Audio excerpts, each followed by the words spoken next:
নমস্কার বন্ধুরা, আমার চ্যানেল কুকিজমে সবাইকে স্বাগত।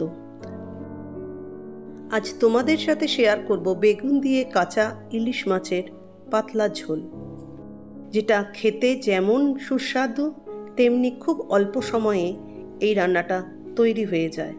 সকলেই এই রেসিপিটি ভীষণ সুন্দর বানান, কিন্তু আমি কিভাবে বানাই সেটাই আজকে আমি শেয়ার করব।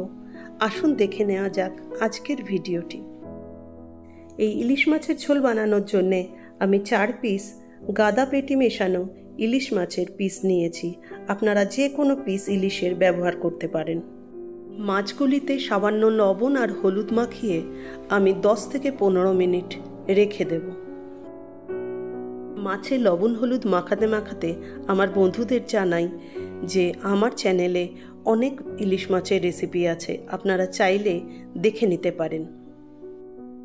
মাছে লবণ হলুদ মাখানো হয়ে গেছে।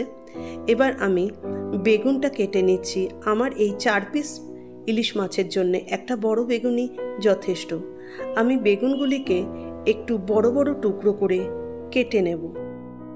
বড় বেগুনগুলিকে আমি 4 টুকরো করে কেটেছি। আপনারা যদি ছোট বেগুন নেন তাহলে আপনারা 2 টুকরো করে কেটে নিলেই হবে। এই রেসিপিটাতে আমি একটা সিক্রেট মশলা দেব, যার জন্যে এটার ঝোলটা আরও টেস্টি হয়ে যাবে। এর জন্য একটা মিক্সিং জারে 1 টেবিল চামচ কালো সর্ষে, 1.5 টেবিল চামচের মতো হলুদ সর্ষে আর হাফ ছোট চামচ লবণ দিয়ে একটা মিশ্রণ তৈরি করব। এই মিশ্রণের সাথে আমি 3 থেকে 4টে কাঁচা লঙ্কা, স্বাদ মতো আপনারা একটু বাড়িয়েও দিতে পারেন, আর অল্প 1/4 কাপ জল দিয়ে একটা মিহি পেস্ট বানিয়ে নেব। যাদের সর্ষে বাটার রেসিপি খেলে প্রবলেম হয় তাদের জন্য বলি যে এই মিশ্রণটা আমি ছাঁকনিতে ছেঁকে নেব। আর মিক্সার গ্রাইন্ডারের গায়ে যে মশলাটা লেগে রয়েছে তার সঙ্গে হাফ কাপ জল দিয়ে আমি ওই মিশ্রণে মিশিয়ে ভালো করে ছেঁকে নেব। এইভাবে সর্ষেটাকে ছেঁকে নিয়ে রান্না করলে আশা করি পেটের সমস্যা হবে না। আমি সর্ষেটা ছেঁকে নিয়েছি, আর দেখুন এই যে বাকি অংশটা এটা আমি ফেলে দেব। একটা কড়াইতে 2 থেকে 3 টেবিল চামচ সর্ষের তেল দিয়ে ভালো করে গরম করে নেব। তারপর সেই তেলের মধ্যে আমরা এক এক করে বেগুনের টুকরোগুলি দিয়ে দেব। হাফ চামচ লবণ আর হাফ চামচ হলুদ দিয়ে আমরা বেগুনগুলিকে ভাজতে দেব।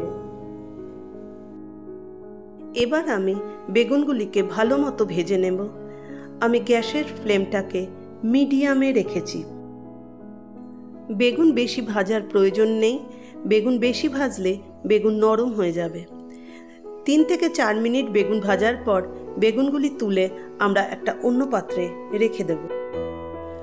ওই কড়াইতেই আমরা 2 থেকে 3 টেবিল চামচ তেল দিয়ে তেলটাকে গরম হতে দেব। গরম তেলে ফোড়নের জন্যে হাফ টেবিল চামচ কালো জিরে আর 3 থেকে 4টে ফাটানো কাঁচা লঙ্কা দিতে হবে। আমি একটা কাঁচা লঙ্কা ফাটানো দিতে ভুলে গেছি, তার জন্য লঙ্কাটা ছিটকে এসছে, সেটা খুব ডেঞ্জারাস হয়ে যায়, একটু সাবধানে বন্ধুরা। এবার ওই তেলে হাফ চামচ হলুদ গুঁড়ো আর হাফ চামচ কাশ্মীরি লঙ্কার গুঁড়ো দেব। এই হলুদ আর কাশ্মীরি লঙ্কার গুঁড়োটা দিলে ঝোলের রঙটা খুব সুন্দর হয়। আর মশলাটা যাতে পুড়ে না যায় তার জন্য আমরা তার মধ্যে হাফ কাপ জল দিয়ে কষাতে থাকব। মশলার থেকে তেল ছেড়ে এসছে। এবার আমরা তার সাথে 1 কাপ গরম জল দিয়ে ভালো করে ফুটিয়ে নেব।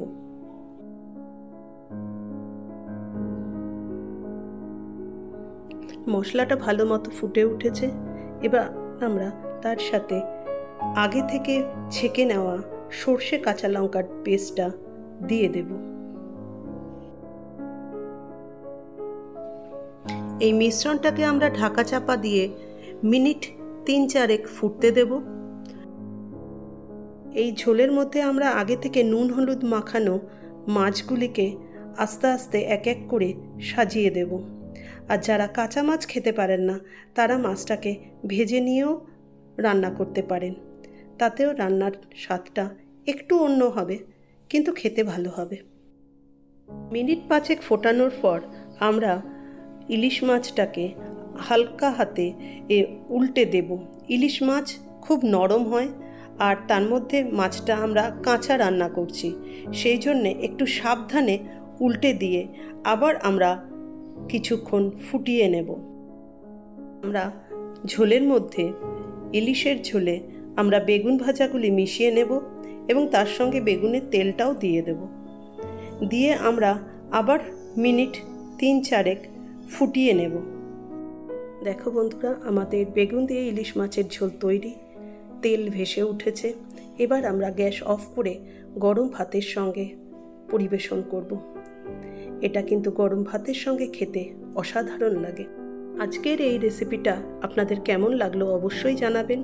ভালো লেগে থাকলে একবার বাড়িতে অবশ্যই বানিয়ে দেখবেন, আশা করি ভালোই লাগবে। বন্ধুদের জানাই অসংখ্য ভালোবাসা। নতুন বন্ধু যারা প্রথম আমার চ্যানেলটা ভিজিট করছেন তারা সাবস্ক্রাইব করে পাশে বেল নোটিফিকেশনটা অন করে দিয়ে আমার পাশে থাকুন, তাহলে নতুন ভিডিও সবার আগে আপনার কাছে পৌঁছে যাবে। আজ আসি বন্ধুরা, আবার দেখা হবে কোনো নতুন রেসিপি নিয়ে। ভালো থাকবেন, সুস্থ থাকবেন, আনন্দে থাকবেন।